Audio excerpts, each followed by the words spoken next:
சந்தோஷமா ஏன்னா பிறந்ததுலயே துக்கத்துல வாழ்ந்ததுல நாங்க பிறப்புலயும் துக்கம் தான்.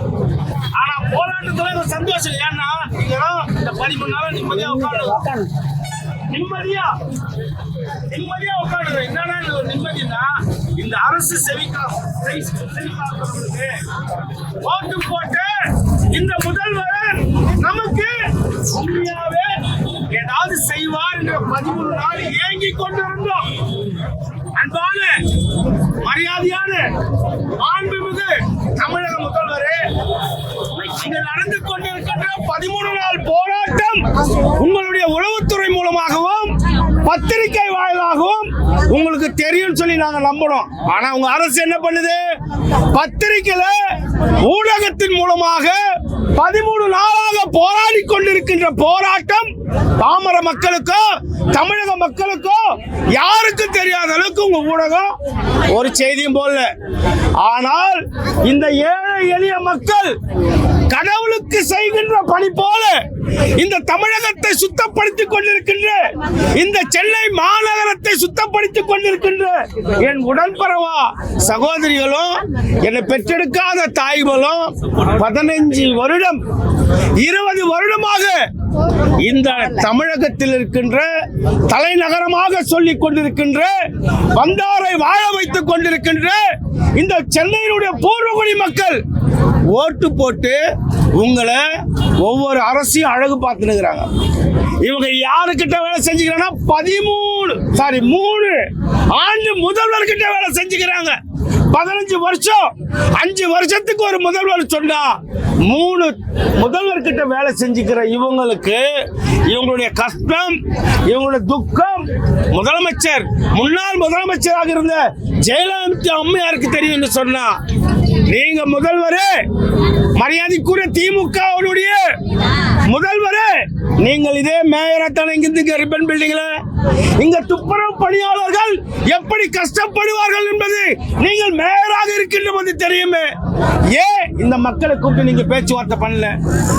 ஏன் இந்த மக்களுக்கு தேவையான அடிப்படை வசதியை செஞ்சு தரல? அவங்க என்ன கேட்கிறாங்க? எங்களுக்கு 27,000 ரூபாய் சம்பளம், எப்படி எங்களை ஒப்பந்த தொழிலாளராக போன ஆண்டு நீங்க ஒப்பந்ததாரர்கிட்ட ஒப்படைச்சிங்களோ அதே மாதிரி எங்களுக்கு சேலரி கொடுங்க. எங்களை இஎஸ்ஐ கட் பண்ணிட்டீங்க, பிஎஃப் கட் பண்ணிட்டீங்க, எங்க இன்கிரிமெண்ட்டை கட் பண்ணிட்டீங்க, எங்க போனஸை கட் பண்ணிட்டீங்க, எங்களை பணி நிரந்தரம் நீங்க செய்ய போவதில்லை. ஆகவே என் குழந்தைகளுடைய கல்வி, என்னுடைய பெற்றெடுத்த பெண்களுக்கு திருமணம், நான் வாழ்கின்ற வீடுக்கு வாடகை, நான் அன்னாடம் சாப்பிடுறதுக்கு நீ கொடுக்கிற 14,000 ரூபாய் கிடைக்காதுன்னு தானே அவங்க போராடி இருக்கிறாங்க. ஆனால் தமிழக முதல்வரே, நீங்கள் உங்களுடைய ஆட்சியில் என்ன வாக்குறுதியை கொடுத்தீர்கள்? தேர்தல் வாக்குறுதி என்ன செய்தீர்கள்? தயவு செய்து மீண்டும் முதல்வரே, உங்கள் மீது நம்பிக்கை இருக்கின்றது. ஆனால் நீங்கள் உங்களுடைய அமைச்சர்களை அணைச்சு இங்க அறநிலைத்துறை அமைச்சர் சேகர் பாபுக்கு என்ன இங்க உரிமை இருக்கிறது? இங்கே மரியாதைக்குரிய நேரு அவர்கள் பேசினால் சரி, ஒரு நீல பண்பாட்டு பத்திரிகை பார்த்து நீ எந்த பத்திரிகை ஒரு அநாகரிகமா பேசுறார். அதே அண்ணன் ரஞ்சித் அண்ணன் அவர்கள் காலா படத்துல ஒரு டைலாக் வச்சிருப்பாரு, குமாரு யார் இவன், குமாரு யார் இவன், குமாரு ரொம்ப தொல்லை கொடுக்குறான் அப்படின்னு எங்க மரியாதைக்குரிய புரட்சி டைரக்டர் எங்க அண்ணன் ரஞ்சித் அண்ணன் ஒரு அருமையான வசனத்தை வச்ச மாதிரி, நீ யாரு இந்த மாநகராட்சியில உட்காந்துக்கின்னு எல்லாரும் மிரட்டி நிக்கிறதுக்கு? நீங்க யாரு? நீங்க அறநிலைத்துறை தானே, நீங்க போய் அறநிலைத்துறையில போய் உங்க வேலையை பாருங்களேன். இங்க மேயர் பதில் சொல்லிட்டோம், பட்டியல மக்களுக்காக ரிசர்வேஷன் அடிப்படையில் இங்க இருந்து கொண்டிருக்கின்ற மேயர் பதில் சொல்லட்டுமே, எங்களுக்கு இந்த கமிஷனர் பதில் சொல்லட்டுமே. நீங்க ஏன் அச்சுறுத்துறீங்க? எங்க முதல்வர் நல்ல முதல்வர், இந்த தமிழகத்தில் ஓட்டு போட்டு ஜெயிக்க வச்சிருக்கின்ற தமிழக முதல்வர் நல்ல முதல்வர்.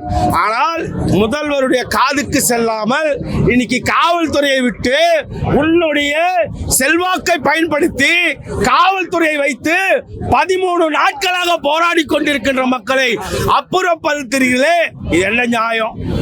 இது எந்த விதத்துல நியாயம்? இங்க பல அரசியல் கட்சிகள், பல இயக்கங்கள் வந்து இங்க ஆதரவு கொடுக்கணும். எதுக்காக? ஓட்டுக்காக நாங்க ஆதரவு கேட்டுக்கிறோமா? வயிற்றுக்கும் வாய்க்கும் போராடுற மக்களுக்காக இங்க நாங்கள் ஆதரவு கொடுத்துக்கிறோம். ஆகவே முதல்வர் அவர்களே, மீண்டும் மீண்டும் இந்த பிரச்சனை சென்னையுடைய பிரச்சனை கிடையாது, ஒட்டுமொத்த பூர்வ குடிமக்களுடைய SC ST மக்களுடைய பிரச்சனை இது. இந்தியா முழுக்க இருக்கின்ற ஒட்டுமொத்த தலித்துகளை நாங்கள் ஒருங்கிணைக்கிற சக்தி எங்களை வளர்த்து ஆளாக்கி சென்ற எங்களுடைய ஆம்சாங்க எங்களை உருவாக்கிட்டு போயிருக்கிறாரு. ஆகவே தயவு சென்று மீண்டும் மீண்டும் நாங்கள் சொல்வதெல்லாம், மரியாதைக்குரிய முதல்வர் அவர்களே, நீங்கள் உடனடியாக இந்த மக்களுடைய பிரச்சனையை உங்களுடைய மேற்பார்வைக்கு கொண்டு வந்து உடனடியாக இவங்களுக்கு தீர்வு காணவில்லை என்று சொன்னால் அனைத்து இயக்கங்களும் சிறுபான்மை மக்களையும் பிற்படுத்தப்பட்ட மக்களையும் மிகவும் பிற்படுத்தப்பட்ட மக்களுடைய தலைவர்களை ஒன்று திரட்டி மாபெரும் போராட்டத்தை சென்னையில் நாங்கள் நடத்துவோம். இது தமிழ் மாநில பகுஜன் சமாஜ் கட்சியினுடைய எங்களுடைய பொதுச் செயலாளர் மதிப்பு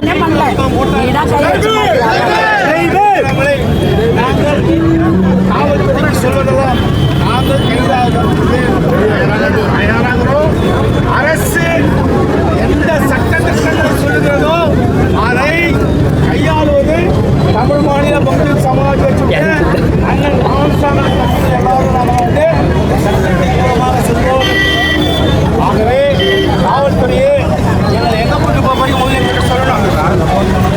எங்கள் அத்தனை பேரும் மக்கள் தேச கட்சியினுடைய தலைவர் வழக்கறிஞர் ஆசை தம்பி, சென்னை மாநகரத்தினுடைய தூய்மை பணியாளர்கள் எங்களுடைய கோரிக்கையாக அரசு எங்களுடைய பணியினை நிரந்தரம் செய்ய வேண்டும், அந்த நிரந்தர பணிக்கான ஊதியம் வேண்டும் என்று ஏறக்குறைய 13 நாட்களுக்கு மேலாக இந்த போராட்டம் தொடர்ந்து நடந்து கொண்டிருக்கின்றது. இந்த அரசாங்கம் எதற்கெல்லாம் செலவிடுகின்றோம் என்று சொல்லக்கூடிய இந்த அரசு தமிழக மக்களை தூய்மையாக வைக்கக்கூடிய இந்த மக்களுக்கு ஒரு நிரந்தர பணியும் ஊதியமும் வழங்க மறுப்பது ஜாதிய ஆணவமாகவும் தெரிகின்றது. இந்த அரசு 2-3 நாட்களுக்கு முன்பாக அமைச்சர் சேகர் பாபுவை அனுப்பி நாங்கள் உங்களை எல்லாம் தூக்கி எறிந்து விடுவோம், நீதிமன்றம் நாங்கள் சொல்வதைத்தான் செய்யும் என்று எங்களிடம் ஒரு சவாலாக விட்டு சென்றார். அந்த செயல் இப்பொழுது நீதிமன்றத்தின் வாயிலாக கேட்கும்போது எங்களுக்கு இது மிகப்பெரிய ஒரு துர்ப்பாக்கியமான நிலையாக நாங்கள் கருதுகின்றோம். மக்கள் தூய்மையாக வாழ்வதற்கு எந்த ஒரு அசிங்கத்தையும் நாங்கள் எங்கள் கைகளால் எடுத்து துடைத்து இந்த தமிழகத்தை தூய்மையாக வைத்திருக்கக்கூடிய எங்களுக்கு ஒரு நேர்மையான தீர்வு கிடைக்கும் என்று எண்ணினோம். எங்களுடைய இறுதி கட்டமே நீதிமன்றம். அந்த நீதிமன்றமே எங்களை ஒரு அசுத்தமாக்கும் செயலில் ஈடுபட்டது மிகவும் வருந்தக்கூடியதாக இருக்கிறது. இதை நாங்கள் எந்த மனநிலையில் ஏற்கப் போகிறோம் என்று எங்களால் இப்பொழுது சொல்ல முடியவில்லை. எங்களுடைய போராட்டம் எங்களுக்கு வேலை வழங்கக்கூடிய இந்த ரிப்பன் பில்டிங்கின் முன்பு நடந்தால்தான் எங்களுக்கு தீர்வு.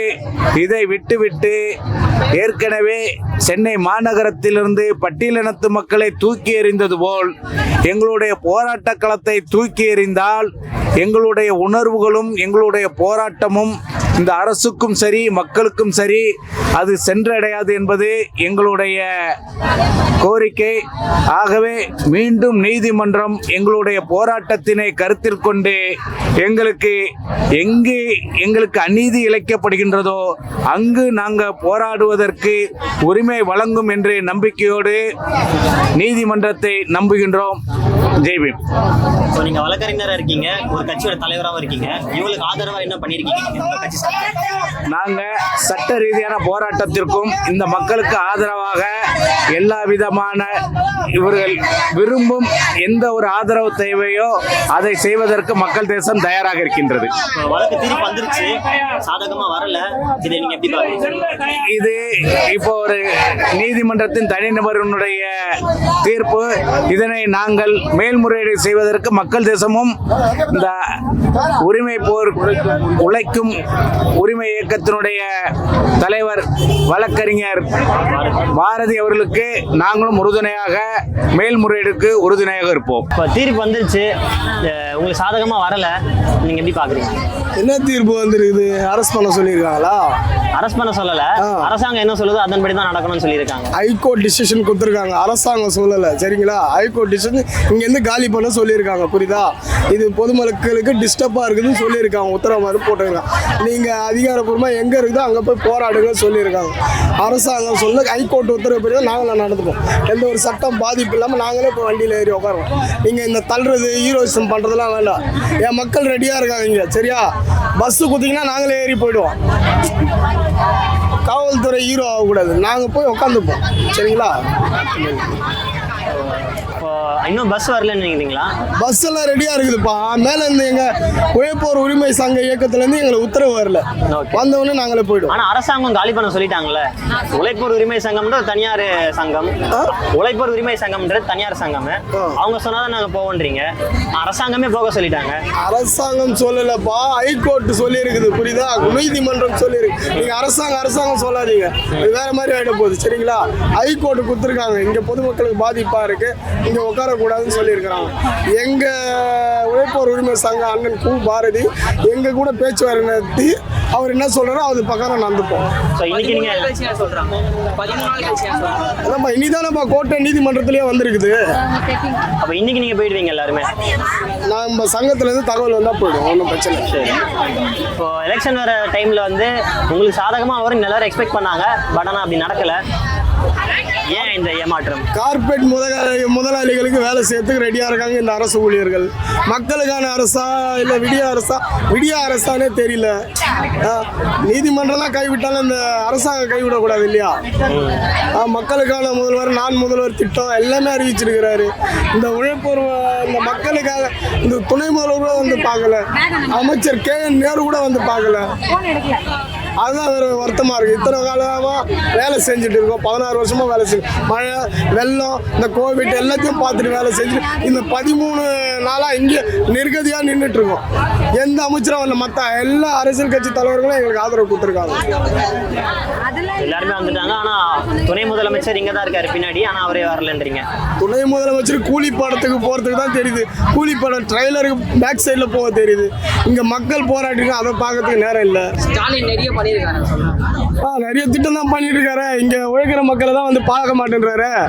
அவர் கேக்குதா இல்ல கேட்கலையா, கேட்காம நடிக்கிறாரா, அந்த துறையில இருக்கிற அமைச்சருங்களே அவங்களே பேசி முடிச்சுக்கிறாங்களான்னு கூட தெரியலையே. நிச்சயமா அவங்களுக்குள்ள பேசணும். இந்த பக்கம் வர முதலமைச்சர் அந்த பக்கம் திருப்பி விடுறாங்கல்ல. எங்களை பார்க்கணும்னு சொல்ற உளவுத்துறை அப்படியே திருப்பி விட்டாங்கல்ல. ஐயா, எங்களுக்கு துறையை சார்ந்த அமைச்சர் KN நேரு, நாங்க அவரை பத்தி பேச தேவையில்லை. எங்க துறை சார்ந்த அமைச்சர் KN நேரு, அவர் தான் எங்களுக்கு பதில் சொல்லணும். சரிங்களா? அவர் வந்திருக்காரு, ஆனா இங்க வரல. அவர் தேவையே இல்லைன்றாங்க. நான் துறை சார்ந்த அமைச்சர் KN நேரு, 200 கவுன்சிலருக்கும் அவர் தான் தலைவர், மதிப்புக்குரிய மேயருக்கும் அவர் தான் தலைவர், ஆணையருக்கும் அவர் தான், இந்த உள்ளாட்சி அமைப்புக்கே அவர் தான், நிர்வாக சீர்கேடும் சரி சீர்திருத்தமும் சரி அவர் மட்டும்தான். அவர் தான் தகவல் சேர்க்கறது முதலமைச்சர்கிட்டயும் துணை முதலமைச்சர்கிட்டயும். புரியுதுங்களா? நம்மளுக்கு மற்றவங்க கிட்ட பேசுறதுக்கு நேரம் இல்லைங்க.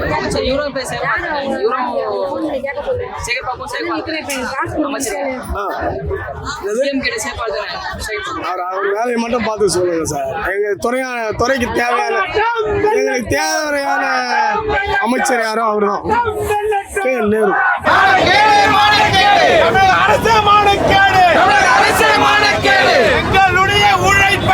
எங்களுடைய உழைப்பை சுரண்டும் தமிழக அரசு மாநகராட்சி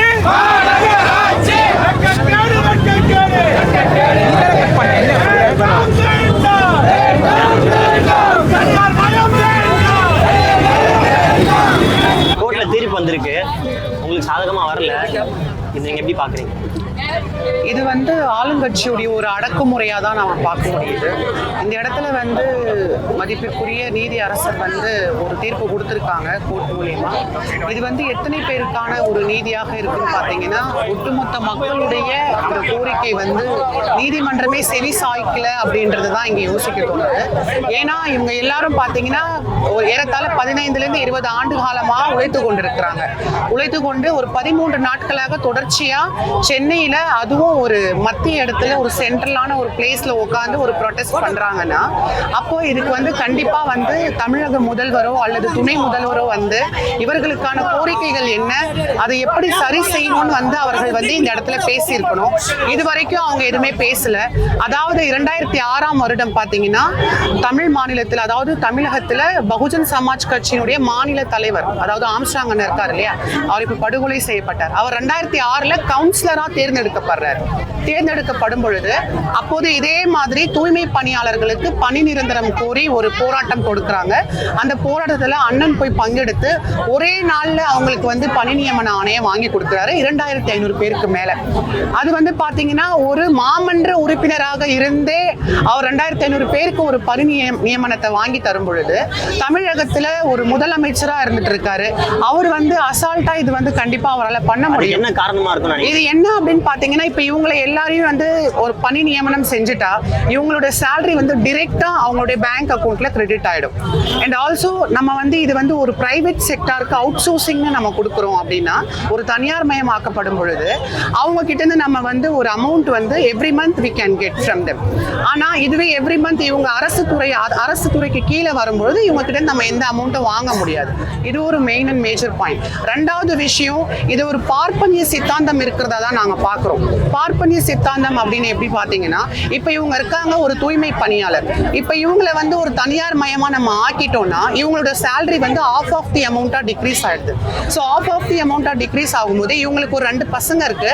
அந்த 2 பசங்களை நல்லா படிக்க வச்சு ஒரு ஐபிஎஸ் ஆஃபீஸரா ஒரு கலெக்டரா அவங்க கொண்டு வரணும்னு ஆசைப்படுறாங்க. இப்போ இவங்களோட அமௌண்ட் வந்து டிக்ரீஸ் ஆயிடுச்சுன்னா, சேலரி டிக்ரீஸ் ஆயிடுச்சுன்னா இவங்க பையன் வந்து அடுத்ததா இவங்களோட வேலைக்கு தான் வருவான். அவன் ஒரு எஜுகேட்டட் பர்சனா டெவலப் ஆகி அவனால போக முடியாது. பிரச்சனை இல்லை. தனியார் மயம் ஆக்கப்படும் பொழுது உங்களுக்கு வந்து பாத்தீங்கன்னா அந்த இடத்துல நிறைய தேர் கிவிங் சம் இன்ஸ்ட்ரக்ஷன்ஸ், இந்த மாதிரி அஜெண்டாஸ் கொடுக்குறாங்க. இப்போ ஃபார் எக்ஸாம்பிள் இவங்க 10th ஸ்டாண்டர்ட் பாஸ் பண்ணியிருக்காங்க, இவங்க வந்து 10th படிக்கல, ஒரு 8th அப்படிதான் படிச்சிருக்காங்கன்னா அது based on their qualification their placing their job. Actually அதுதான் மென்ஷன் பண்ணியிருக்காங்க.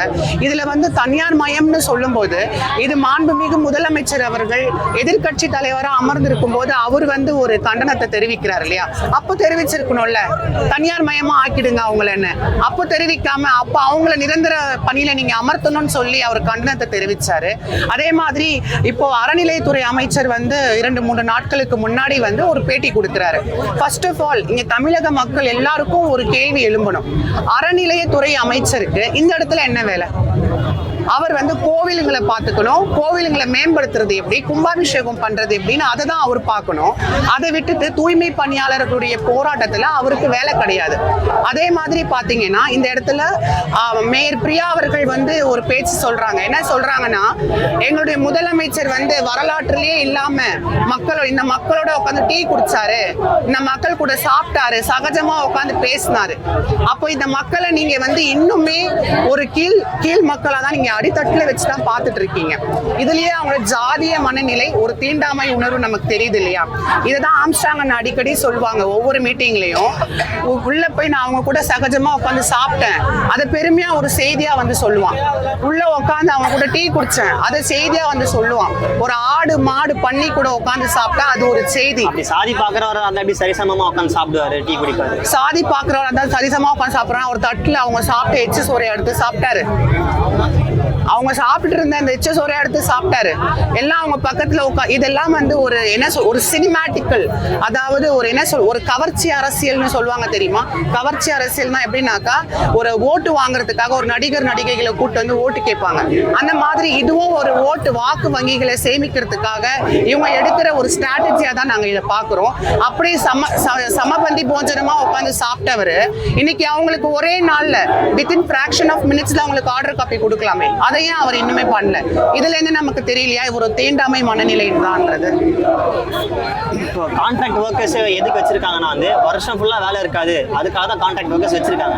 அப்படி இருக்கும்போது கான்ட்ராக்ட் ஒர்க்கர்ஸ் வச்சுக்கிறது தானே கரெக்டா இருக்கும், நிரந்தர பணியாளர்கள் ஆக்குறதை விட. இப்போ நீங்க கான்ட்ராக்ட் பேஸ்டா இவங்களை ஒர்க் பண்ணணும்னு சொல்றீங்க. கான்ட்ராக்ட் பேஸ்டா ஒர்க் பண்ணும்போது இப்போ இதுவே அரசு துறை அதிகாரிகளா இவங்க இருக்கிறாங்க அப்படின்னா, இப்போ இவங்களுக்கு ஃபார் எக்ஸாம்பிள் ஒரு ஆக்சிடென்டலா டெத் ஆயிடுதுன்னா அவங்க ஒரு அரசு பணியில இருக்கும்பொழுது அவங்களுக்கான பணியை வந்து வேற அவங்க ஃபேமிலி மெம்பர்ஸ்க்கு யாருக்குன்னா அவங்களால கொடுக்க முடியும். இது கான்ட்ராக்ட் பேஸ்ல பாசிபிலிட்டிஸ் இருக்கா? அந்த பாசிபிலிட்டிஸ் கிடையாது இல்லையா?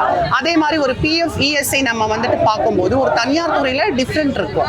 இதுவே நம்ம வந்து ஒரு கவர்மெண்ட் செக்டாருக்கு கீழே நம்ம ஒர்க் பண்ணும்போது எல்லாமே அது ஒரு டிஃப்ரெண்டான ஒரு இதுதான் ஷார்ட் அண்ட் ஸ்வீட்டா சொல்ல போனா தனியார் மயமாக ஆக்கப்படப்போகுது அப்படின்னு அவர் எதிர்கட்சி தலைவரா இருக்கும் போதே அவர் தெரிவிச்சிருக்கணும். அவர் வந்து அவங்களுக்கு எதிர்கட்சி தலைவரா அப்ப இருந்தது யாரு? ஏடிஎம்கே இருந்தாங்க. அப்ப ஏடிஎம்கே கிட்ட என்ன சொல்லணும்? தயவு செஞ்சு நீங்க அவங்களை இந்த மாதிரிலாம் பண்ணாதீங்க, அவங்கள தனியார் மயமா ஆக்கிடுங்கன்னு சொல்லியிருக்கணும். அது சொல்லாம நீங்க அவங்களை பணி நிரந்தரம் செய்யுங்கன்னு சொன்னீங்க. அதே மாதிரி மதிப்பிற்குரிய அறநிலையத்துறை அமைச்சர் ஒரு கொஸ்டின் முன்வைக்கிறாரு. நாங்க எங்க அறிக்கையில வெளியிட்டோம், என்ன அறிக்கை கொடுத்தோம்? 281 நாங்க வந்து இப்போ இருக்கிற நிலுவையில இருக்கிற திராவிட மாடல் அரசுக்கு, திமுக அரசுக்கு நாங்க சொல்றது என்னன்னா, உங்களுடைய தேர்தல் அறிக்கையை நாங்க தெளிவா படிச்சு வச்சிருக்கோம். 281, 283, 285 இதை தயவு செஞ்சு மாண்புமிகு அறநிலையத்துறை அமைச்சர் சேகர் பாபு அவர்கள் தயவு கூர்ந்து படிக்கும்படி அன்போடு கேட்டுக்கொள்கிறேன். ஏன்னா கொரோனா பீரியட் காலகட்டத்தில் அமைச்சர் சேகர் பாபுக்கும் சரி, இப்போ இருக்கிற தமிழக முதலமைச்சர் வீட்டுக்கும் சரி, அவங்க வீட்டுக்கும் பாதுகாப்பு கொடுத்தது இவங்க தான். இவங்களோட உயிரை வந்து துச்சமென அவங்க கருதாம எல்லாரோட உயிரையும் வந்து உயிர் போகாம காப்பாத்துனது அவங்க தான். அவர்களுக்கு இவங்களை வந்து இங்கிலீஷ்ல சொல்ல போனா ஃப்ரண்ட் லைன் ஒர்க்கர்ஸ் இவங்க தான் வந்து பாத்தீங்கன்னா கடவுளா இருந்தாங்க. அந்த காலகட்டத்தில் நம்மளை காப்பாத்துனது அவங்க தான். நம்ம எல்லாம் வீட்டை விட்டு வெளியே வரக்கூட பயந்தோம். ஆனா அவங்க எல்லாம் கிருமி நாசினிகளை தெளிச்சுக்கிட்டு வீடு வீடா எல்லா கிருமி நாசினிகளை தெளிச்சு இறந்து போற உடலை கூட அப்புறப்படுத்திட்டு போடுறாங்க. நார்மலா நம்ம இப்போ ஒரு குப்பை அள்ளுற ஒரு லாரியெல்லாம் நம்ம பாக்குறோம் இல்லையா? அந்த குப்பை அள்ளுற லாரியெல்லாம் அவ்வளோ அசால்ட்டான ஒரு ஒர்க் கிடையாது. அதுல எத்தனை பேர் தொங்கிக்கிட்டு போறாங்க. பெண்மணிகள் வந்து ரோடு பெருக்கிட்டு இருப்பாங்க, ஒரு லாரிக்காரன் வந்து இடிச்சிடுறான், அவங்க இறந்து போயிடுறாங்க. அவங்களுக்கு நீதி கிடைக்குதானா? இல்ல. ஏன்னா அவங்க ஒரு தூய்மை பணியாளர்கள். அவங்க வந்து பாத்தீங்கன்னா வர்ணாசிரம தர்மத்தின்படி அவங்க ஒரு அடிநிலையில இருக்காங்க, கடைசி இடத்துல இருக்காங்க. ஸோ அதனால அவங்கள தொடர்ந்து டிஸ்கிரிமினேட் பண்ணிட்டே தான் இருக்காங்க. இப்போ கோர்ட் தீர்ப்பு வந்திருக்கு, ஆனால் அவங்களுக்கு சாதகமாக வரல. இப்போ எலெக்ஷன் வரக்கூடிய டைமில் அவங்களுக்கு சாதகமாக தான் வரும் எல்லாம் எதிர்பார்த்தாங்க. பட் அப்படி வரல. ஏன் அப்படின்னு நினைக்கிறேன்? இப்போ வந்து 20 வருஷமாக உழைச்ச உடனே போன தேர்தல் முன்னாடியே சொன்னார், நாங்கள் வந்தால் அதிமுகவில் கிடைக்காத நியாயத்தை நாங்கள் கொடுக்குறேன்னு சொன்னார். சொல்லிவிட்டு ஆட்சிக்கு வந்து 4 வருஷம் ஆகுது. 4 வருஷம் கழிச்சு என்ன சொல்கிறாரு? நாங்கள் அப்படி சொல்லவே இல்லைன்னு சேகர் பாபு வந்து பதில் சொல்கிறார். சேகர் பாபுக்கும் இதுக்கு என்ன சம்மந்தம் இருக்குது? மாநகராட்சியில் வேலை செய்கிறவங்க, மாநகராட்சி மேயர் பிரியா அந்த அம்மா வந்து பேசணும். அந்த அம்மாவை எந்த இடத்துலையுமே பேச விடுறதில்ல. அந்த அம்மா வந்தோடனே நீங்களாம் உங்கள் கூட சேர்ந்து சாப்பிட்டாங்க, உங்கள் கூட சேர்ந்து டீ சாப்பிட்டாங்க, உங்கள் கூட ரொம்ப நேரம் உட்காந்து பேசியிருந்தாங்க சொல்கிறாரு. உட்காந்து பேசுகிறதோ, டீ சாப்பிட்றதோ, டிஃபன் சாப்பிட்றதோ எல்லாம் எங்களுக்கு தேவை கிடையாது. இந்த மக்கள் 20 வருஷம் உழைச்சது உண்மையாக பொய்யா? உண்மைனா அவங்களை பணிநிரந்தரம் பற்றணும்ல. பணிநிரந்தரம் படுத்தாத அந்த மக்கள் இன்னி வரைக்கும் 13 நாளாக ரோட்டில் நிற்க வச்சு போராட வைக்கிறாங்க. இது மிகப்பெரிய கண்டிக்கத்தக்கது. இப்போ வந்து கோர்ட் என்ன சொல்லுது? பொதுமக்களுக்கு இடையூறாக இருக்குது. ஒரு பெண் தேன்மொழின்னு ஒருத்தவங்க வந்து பெட்டிஷன் கொடுத்துறாங்க, கம்ப்ளைண்ட் கொடுத்துறாங்க, போக்குவரத்துக்கு இடைஞ்சலாக இருக்குதுன்னு. உடனே வந்து அவங்க வந்து அப்புறப்படுத்த சொல்கிறாங்க. அப்படிலாம் கிடையாது. இவங்க இத்தனை வருஷமாக பூர்வீகமாக 20 வருஷமாக உழைச்சவங்களுக்கு என்ன நியாயத்தை கொடுக்கணுமோ கோர்ட்டு சொல்லணும். நியாயமாக அந்த மக்களுக்கு தேவையானது கொடுக்கணும்னு சொல்லணும். கோர்ட்டு தானே சொல்லணும். அரசு எங்களுக்கு செவி சாய்க்கல, நீதிமன்றமாவது செவி சாய்க்கணும்ல. அந்த கோர்ட் தான் வந்து கவர்மெண்ட் என்ன சொல்லுது அந்த மாதிரி தான் நடக்கணும்னு சொல்லியிருக்காங்க. அரசாங்கம் தான் சொல்லுது. அரசாங்கத்துடைய அவங்களுடைய மாநில அரசு என்ன முடிவு எடுக்குமோ அது எடுத்துரும். அது வந்து அரசுடைய சில திட்டங்களை வந்து நீதிமன்றம் தலையிடாது. சரி, இவங்க மக்கள் நம்பினாங்கல்ல, நீங்கள் வந்தாச்சு இவர் தானே உத்தரவு கொடுத்தாரு, கண்டிப்பாக வந்து நாங்கள் ஆட்சிக்கு வந்தால் நடத்துவோம்னு சொன்னார்ல. அவங்க கூட இருக்கிற கூட்டணி கட்சிகளை வந்து ரோட்டில் நின்று இங்கே போராடுறதும், உள்ளே போனவொடனே அவங்க கூட ஒன்றா சேர்ந்து கூட்டணியாக வச்சுக்கிறதெல்லாம் இந்த மாதிரி போலியான அரசியலை நாங்கள் என்றைக்குமே விரும்பவே மாட்டோம். டிஎம்பிஎஸ்பி வந்து சமத்துவத்தில் ஆரம்பிச்சிட்டாங்கன்னா 17 வருஷமாக எங்களை வளர்த்துருக்கிறார். அதன்படி இந்த உழைக்கும் மக்களுக்கு நியாயத்தை கிடைக்கணும். முன்னாடி ஒன்று பின்னாடி ஒன்று பேசுகிறது டிஎம்பிஎஸ்பியில் கிடையவே கிடையாது. இந்த மக்களுக்கு நாங்கள் கேட்குறது நியாயம் என்ன கேட்குறாங்க? பணி நிரந்தர பத்து சொல்கிறாங்க. பணி என்ன பணி? என்ன மெரிய 1 லட்சம் 50 லட்சம் சம்பளம் பணியாது ஒன்றுமே கிடையாது. வேலையிலேயே கடைசி வேலை என்ன வேலை? துப்புரு பணி வேலை. அதானங்க வேலையில் கடைசி வேலை என்ன வேலை? துப்புரு பணி வேலை. அந்த துப்புரு பணி வேலை நிரந்தரப்படுத்துக்கிறேன்னு கையேந்து கேட்குற மாதிரி 13 நாளாக கெஞ்சுறாங்க. இது எவ்வளோ பெரிய வெக்க கிடையாது இந்த அரசுக்கு. அரசு தானே சொன்னார், ஸ்டாலின் தானே சொன்னார். ஸ்டாலினே சொல்லு நான் சொல்லவே இல்லைன்னு சொல்லிட்டு சொன்னதே ஏமாற்றலாமா? ஏமாத்தது தானே, ஏமாத்தின கணக்கு தானே இது. இந்த மக்கள் ஒழிச்சிட்டு நம்புறாங்களா? அடுத்து வந்து எடப்பாடி சொல்லுவார் நான் உங்களை பண்ணியிருந்தேன் பார்த்துருந்தேன். போன முறை அவர் தான் ஏமாத்தினார், இந்த முறை ஸ்டாலின் ஏமாத்துறாரு. வருடந்தோறும் ஆண்டுதோறும் ஒவ்வொரு ஆட்சியிலும் ஏமாற்றப்பட்டு இந்த மக்கள் வஞ்சிக்கப்பட்டு இந்த மக்களை இன்னி வரைக்கும் ஏழ்மை நிலையிலே வச்சுட்டு இருக்கிறாங்க. இந்த மக்கள் வேலை செய்ய நீங்கள் தயாராக இல்லைன்னா சொல்லுங்கள், நாங்கள் வேறு ஸ்டேட்லேருந்து ஆளை வர வச்சு நாங்கள் க்ளீனிங் பண்ணுற வேலைனா நாங்கள் பார்த்துக்கிட்டு சொல்கிறாங்க. அது என்ன நியாயம் இது? எங்கே என்ன பண்ண சொல்கிறீங்க? வீடு கட்டினா இங்கே கட்டாதீங்க, வெளியே அங்கே போய் கட்டிங்கன்றாங்க. மக்களுக்கு ஒரு உரிமை கேட்டு போராட வந்து இங்கே போராடுங்க, வேறு எங்கன்னா போய் போராடுன்னு சொல்கிறாங்க. அப்போ வேலை மட்டும் நாங்கள் துப்புரவு பண்ணி வேலைலாம் ரோடெல்லாம் செய்யணும், போராட்டத்தில் மட்டும் வெளில போய் போராட்டம் பண்ணுறோமா? இது என்ன நியாயம் இது? இது ஒரு அரசா? இது ரொம்ப கேவலமான அரசு, மானகட்ட அரசாக இருக்குது. மக்களுக்கானதான அரசு. அரசு எதுக்காக ஒரு அரசு? மக்களுடைய நீதி நியாயத்தை பெற்றுக் கொடுக்குதுன்னு அரசு. இவங்க சொல்கிற திராவிட மாடல், இதுதான் உங்கள் திராவிட மாடலா? 13 நாளாக போராடுறாங்க, 13 நாளாக போராட்ட கணக்கு தெரியலையா? நல்லா இருக்குது உங்கள் திராவிட மாடல். அப்புறம் சமூக நீதி சொல்கிறேன். என்ன சமூக நீதினா என்ன? எல்லா மக்களுக்கு எல்லாமே கிடைக்கணும்ல. இந்த மக்கள் மட்டும் 85% மக்கள் வந்து ஷெட்யூல் காஸ்ட் மக்கள், ஷெட்யூல் ட்ரைபல் மக்கள் தான் துப்புரவு பண்ணி வேலை செய்கிறாங்க. இந்த மக்களுக்கு பண்ணுற துரோகம் இல்லையா? இதுதான் சமூக நீதியா? இது நீதியே கிடையாதுங்க. சமூக நீதின்றதை மாற்றிட்டு சேகர் பாபு கூட வச்சுக்கின்னு சமூக அநீதி நீதினு வச்சுக்கினீங்க. இதுதான் கரெக்டாக இருக்கும். திமுக அவர்கள் ஆட்சியில் இருக்கும்போது 10 வருடம் தனியார்மயமாக்கப்பட்டுச்சு. இப்போ திமுக அரசியல் அப்படி ஆயிருக்கு. யார் ஆட்சிக்கு வந்தால் தான் சரியா இருக்கும்னு நினைக்கிறீங்க? இவங்க 2 பேருமே திருடுங்க. இவரு அதிகமாக திருடுறதா, அவரு அதிகமாக திருடுற மாதிரி தான் இருக்குது. நீங்கள் நாட்டில் எல்லாருக்கும் வெளிப்படையாக தெரியுது. இன்னைக்கு அதிமுக வந்து இவங்களை வந்து தனியார் துறைக்கு மாற்றிட்டாங்க.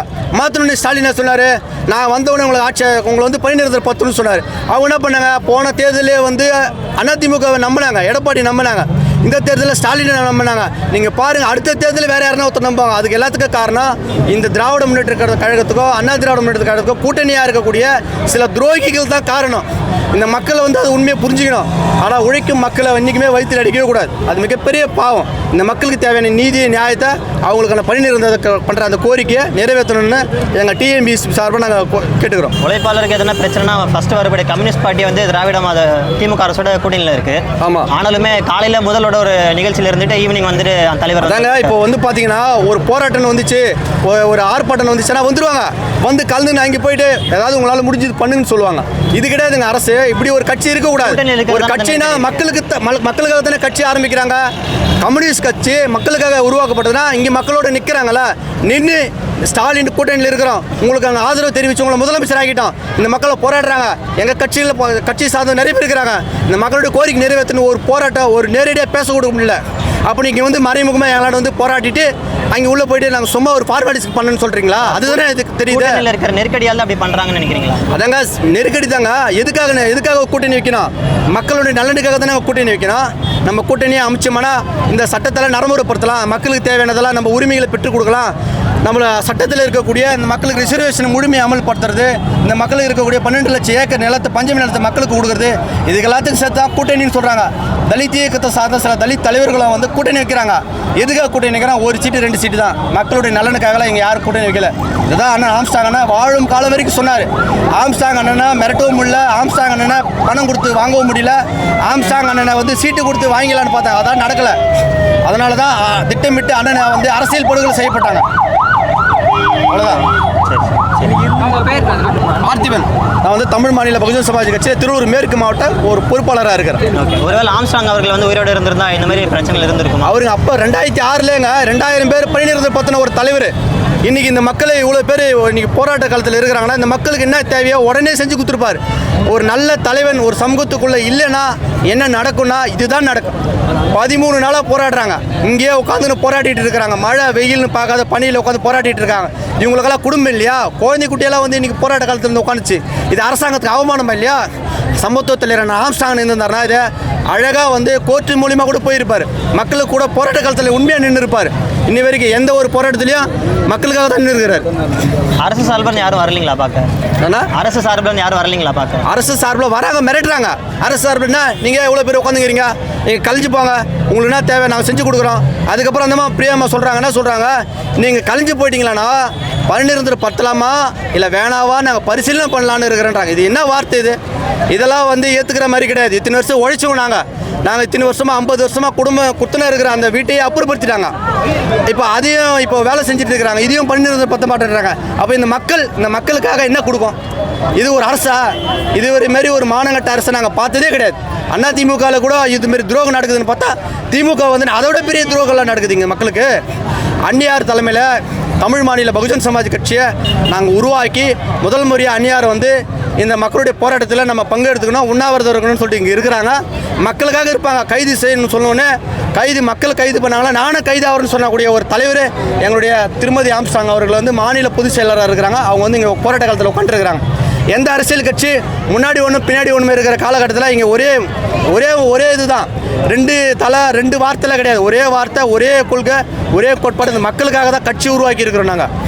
எலெக்ஷன் ரொம்ப கிட்ட இருக்கும்போது கூட இந்த மாதிரி பிரச்சனையில் கூட பணி நிரந்தரம் செய்ய மாட்டாங்க. ஏன் அது பணி நிரந்தரம் செய்ய மாட்டாங்கன்னா அதுக்கு காரணம் வந்து பெரும்பான்மை 87% எஸ்சி மக்கள் இருக்கிறாங்க. அந்த மக்கள்கிட்ட இப்போ பணம் கொடுத்து ஓட்டு வாங்கலான்ற ஒரு ஐடியா இருக்குது. அதிமுகட்டே இருக்குது, திமுகவே இருக்குது. இவங்களே வந்து பணம் கொடுப்பாங்க ஓட்டுக்கு, இவங்களே நோட்டீஸ் ஓட்டுவாங்க பணத்துக்கு, ஓட்டுக்கு பணத்துக்காக ஓட்டை விற்கக்கூடாதுன்னு சொல்லி இவங்க நோட்டீஸ் ஓட்டுறது இவங்க தான். இவங்க கட்சி சார்ந்தவங்களே தான் நைட்டு எல்லாம் ஃபுல்லாக துட்டெல்லாம் கொடுக்குறது. துட்டு குத்துட்டு இவங்களே மக்களை விலைக்கு வாங்குற மாதிரி தாங்க இது. ஒரு ஆடு மாடு மாதிரி இருக்குது. உங்கள்கிட்ட பணம் அதிகமாக தான் அந்த மாட்டை நீ ஓட்டின்னு போயிடலாம், அவங்ககிட்ட பணம் அதிகமாக தான் அவன் வந்து வாங்கி மாட்டை ஓட்டின்னு போயிடலான்ற மாதிரி. ஆடு மாடா நாங்கள்? ஆடு மாடு கூட கட்டடின்னு ஒரு கட்டை வச்சிருக்கிறாங்க. எங்களுக்கு நிரந்தரமான வீடு எங்கே இருக்குது? இந்த அரசாங்கம் என்ன பண்ணி வச்சிருக்குது? நாங்கள் வேற்றுக்கிறதுல வந்தோமா இல்லை வேறு நாட்டிலேருந்து வந்தோமா? இந்த நாட்டில் தானே பூர்வ குடித்தனம் நாங்கள். இவங்க சொல்கிறாங்க திராவிடன்றாங்க. நீங்கள் திராவிடன்னா நாங்கள் ஆதி திராவிடன்னு சொல்கிறீங்களா? ஆதி திராவிடன்னு சொல்லி இது வரைக்கும் எங்களுக்காக என்ன நியாயத்தை பெற்று கொடுத்தா? நாங்கள் திராவிடத்தை ஏற்றுக்கிறோம். எங்களால் என்ன யூஸ்? ஆதி திராவிடர்களுக்கு நீங்கள் செய்யக்கூடிய மிகப்பெரிய துரோகம் அது. 87% மக்களே இவங்களால என்ன பண்ணுவாங்க? போராடுவாங்க. அதை தாண்டி இவங்களால ஆட்சி அதிகாரத்தை வர முடியாதுன்ற ஒரு ஏளனமான ஒரு எண்ணம் தான் இது. அதை தாண்டி வேறு ஒன்றுமே கிடையாது. ஒப்பந்த பணியாளர்கள்னால ஏன் வச்சிருக்காங்கன்னு அரசாங்கம் வந்து வருடம் ஃபுல்லாக வேலை இருக்காதுக்காக ஒப்பந்த பணியாளர்கள் வச்சிருக்காங்க. அப்படி இருக்கும்போது பணி நிரந்தரம் செய்கிறது வாய்ப்பே இல்லை இல்லையா? இப்போ ஒப்பந்த பணியாளர்கள்ன்றது என்ன? இதுக்கு முன்னாடி என்னவா இருந்தாங்க? இதுக்கு முன்னாடி வந்து எல்லாமே கவர்மெண்ட் படி தான் இருந்தது. அரசாங்கம் பொறுத்த வரைக்கும் எல்லாமே வந்து அரசாங்கத்துடைய கட்டுப்பாட்டில் தான் எல்லா துறைகளும் இருக்கணும்னு சொன்னாங்க. ப்ரைவேட்டேஷன் எதுக்கு கொண்டு வந்தாங்கன்னா, நேரடியாக ஒருத்தவங்க 25,000 இந்த அம்மா சம்பளம் வாங்குறோம், 35,000 சம்பளம் வாங்கினாங்கன்னா இந்த அம்மாவோட கமிஷன் யாருக்குமே போகாது. ஏன்னா நேரடியாக சம்பளம் இவங்களுக்கு உயர்ந்துடும். ஆனால் ஒப்பந்த பணியாளர்கள் அடிப்படையில் வந்தபோது ஒரு கான்ட்ராக்டுக்கு போவோம், 10,000 கோடி போகும். ஒரு மாதம் ஒரு 5 கோடி ரூபாய் ஒரு ஃபண்டு டிரான்சாக்ஷன் ஆகுதுன்னா அந்த கான்ட்ராக்டுக்கார காசு எதனா கொடுப்பான் அந்த அமைச்சர்களுக்கு, அந்த இருக்கக்கூடிய ஒரு அந்த வார்டு கவுன்சிலர்களுக்கு கொடுப்பாங்க. வேலை இருக்காதுன்றக்காக ஒப்பந்த பணியாளர்கள் வச்சிருக்காங்க. கிடையாதுங்க. வருடம் தூரம் வேலை இல்லைன்னு யார் சொன்னா? நீங்கள் கேளுங்க. எத்தனை வருஷம்? 20 வருஷமா டெய்லி வேஜஸில் வேலை செய்கிறாங்க. 20 வருஷமா ஒருத்தவங்க தொடர்ந்து வேலை செய்கிறாங்க. எத்தனை பேர் வேலை செய்கிறாங்க பாருங்கள். ஒப்பந்த பணியாளர்ன்றது இன்றைக்கி வேலை இருக்கும், நாளைக்கு இருக்காது. சும்மா அதுக்காக பர்மனெண்ட் பண்ணக்கூடாதுன்றதுக்காக தான் அந்த ஒப்பந்த பணியாளர்ன்றதை ஒன்று கொண்டு வந்தானுங்க. ஆனால் இவங்க நிரந்தரமாக வேலை செஞ்சுட்டு இருக்காங்க. அவங்களுடைய சேலரி போய் கேளுங்க, எத்தனை வருஷமாக வேலை செய்கிறான்னு கேளுங்க. 20 வருஷமாக வேலை செஞ்சும் ஒப்பந்த பணியாளர்களே இருக்குன்றது என்னங்க அது நியாயம்? இது கிடையவே கிடையாது. இது நியாயமே கிடையாது. அந்த மக்களுக்கு என்ன தேவையோ உரிமையை அவங்களுடைய பணி நிறுத்தப்படுத்துறத கண்டிப்பாக அரசாங்கம் செவிசாய்ச்சி கொடுத்தே ஆகணும். இதில் இறங்கி போராடுறதை தவிர தமிழ் மாநில பகுஜன் சமாஜ் கட்சி வந்து வழக்கு தொடர்ந்து இருக்கா? நாங்கள் 100% சட்ட ரீதியாக போகிறது தான் சமத்துவ தலைவர் ஆம்ஸ்டாங்கனுடைய வழி. நாங்கள் போராட்டம் கூட பாருங்கள், எது மறியல் படுறதோ அதை எதை உடைக்கிறது, இவங்களை மிரட்டதெல்லாம் கிடையாது. எங்களுடைய போராட்டம் நியாயமாக மக்களோட மக்களுக்காக உட்காந்து நாங்கள் போராடுறோம். இந்த போராட்டம் வெற்றி பெறலைன்னா அடுத்த கட்டமாக வந்து இது என்ன செய்யணும்? வழக்கறிஞர்கள் அதிகமாக இருக்கிறாங்க. ஆம்ஸ்டாங்கன் அவருடைய ஃபாலோவர்ஸ் அவங்க எல்லாரோட உட்காந்து ஆலோசனை பண்ணி இதுக்கு என்ன பண்ணணுமோ நாங்கள் கண்டிப்பாக முடிவு எடுப்போம். சும்மா வெறுமனமே மற்ற அரசியல் கட்சி மாதிரி முன்னாடி ஒன்று பின்னாடி ஒன்று பேசிட்டு போகிறதோ, திமுக போய் ஒரு சீட்டு 2 சீட்டு வாங்கிக்கின்னு மக்களான வந்து உங்களுக்காக தான் நாங்கள் இருக்கிறோம் அப்படின்னு வீரவசனமெல்லாம் பேசிட்டு மேடையெல்லாம் போட்டு பேசிட்டு அதுக்கப்புறம் வீட்டுக்கு போனோடனே நாங்கள் சும்மா ஒரு ஃபார்மாலிட்டி பேசுகிறேங்க அப்படின்னு பேசக்கூடிய அரசியல் கட்சி தலைவர்களோ வரிசையில் நாங்கள் வரல. சமத்துவ தலைவர் ஆம்ஸ்டாங்கனுடைய பாதையில் வந்த நாங்கள் கட்சி இது வரைக்கும் இந்த மக்களுக்கு தமிழ் மாநில பகுஜன் சமாஜ் கட்சி என்ன செஞ்சிருக்கு? இப்போ கட்சி ஆரம்பித்து 2 மாதம் ஆகுதுங்க. 2 மாதத்தில் முதல் பிரச்சனை இது. இப்போ தான் இந்த பிரச்சனை வந்துருக்குது. இந்த மக்கள் போராட்டம் வந்தோடனே முதல் நாளே வந்துட்டாங்க. அண்ணி வந்து பார்த்துட்டு பேசிட்டு போனாங்க. சரி இது அவங்களுக்கு பணி நிரந்தரம் படுத்திடுவாங்கன்னு சொல்லிட்டு நாங்கள் பார்த்தோம். தொடர்ந்து நடக்கலை, நியாயமே பண்ணலை. அப்போ எல்லா அரசியல் கட்சியுமே பார்க்குறாங்க, எல்லாருமே வந்து போய் பார்க்குறாங்க தவிர அதுக்கு வேறு நடவடிக்கை எதுவுமே எடுக்கலை. அதனால் யார் பண்ணுறாங்களோ இல்லையோ நாங்கள் வந்து உண்ணாவிரதமே நான் இருக்க போகிறேன்னு சொல்லிட்டு அறிவிச்சுட்டு வந்து அவங்க உட்காந்துருக்குறாங்க. உட்காந்ததுக்கப்புறம் இப்போ அவங்க மக்களுக்கு என்ன பேசுவாங்க, மக்களுக்கு என்ன கொரிய சொல்கிறாங்களோ அதை அடுத்த கட்டமாக வந்து வழக்கறிஞர்களை வர வச்சு இது கோர்ட்டுக்கு நம்ம போனோமா இல்லை அந்த மக்களை பணி நிறுத்த பத்திரத்தை வந்து நம்ம கோர்ட்டுக்கு போனோமா வேணாமான்னு பார்ப்பாங்க. சில சரத்தில் வந்து அரசாங்கம் எடுக்கக்கூடிய முடிவு அதில் நீதிமன்றம் தலையிடக்கூடாது. அதை வந்து direct principle of state policy சொல்லுவாங்க. அரசுக்கு நெறியுறுத்து கோட்பாடுவாங்க. அதில் வந்து எந்த ஒரு நீதிமன்றம் தலையிடக்கூடாதுன்னுவாங்க. அப்போ இந்த மக்களை நம்ப வச்சு ஏமாத்துனாங்களே, இந்த மக்களை எஜுகேட் பண்ணி இந்த மக்கள்கிட்ட அறிவு ஊட்டிப்படுத்தி இந்த மக்கள் விழிப்புணர்வு அடைஞ்சால் மட்டும்தான் அரசியல் மிகப்பெரிய ஒரு மாற்றம் வரும். அதோட வெளியில் மிகப்பெரிய மாற்றம்லாம் வராது. நம்ம போராடுறோம் மக்களுக்காக, அவங்களோட உணர்வுகளை புரிஞ்சுன்னு குரல் கொடுத்து நம்ம அவங்க கூட வந்து உட்காந்துருக்கிறோம். அப்போ முதலமைச்சர் யாருக்கான முதலமைச்சர்? ஏன்னா கேரளாவுக்கு முதலமைச்சரா, ஆந்திராவுக்கு முதலமைச்சரா? சிங்கார சென்னை சிங்கார சென்னை சின்ன மூலமாக உட்காந்துருக்குறாங்க அந்த மக்கள். இதுதான் சிங்கார சென்னையா? நீ சொல்கிற மிகப்பெரிய திராவிட மாடல், நாங்கள் ரொம்ப வருஷமாக திராவிடத்தை நாம் காட்டி காப்பாற்றணும், திராவிடத்தை யாரும் அழிக்க முடியாதுன்னு சில தலைவர்கள் சொல்கிறாங்க. உன் திராவிடத்தை யாரும் அழிக்க தேவையில்ல, இங்கே எங்களை வஞ்சிக்கப்படுறாங்க. இதுக்கு நீ ஒரு நியாயத்தை சொல்லு.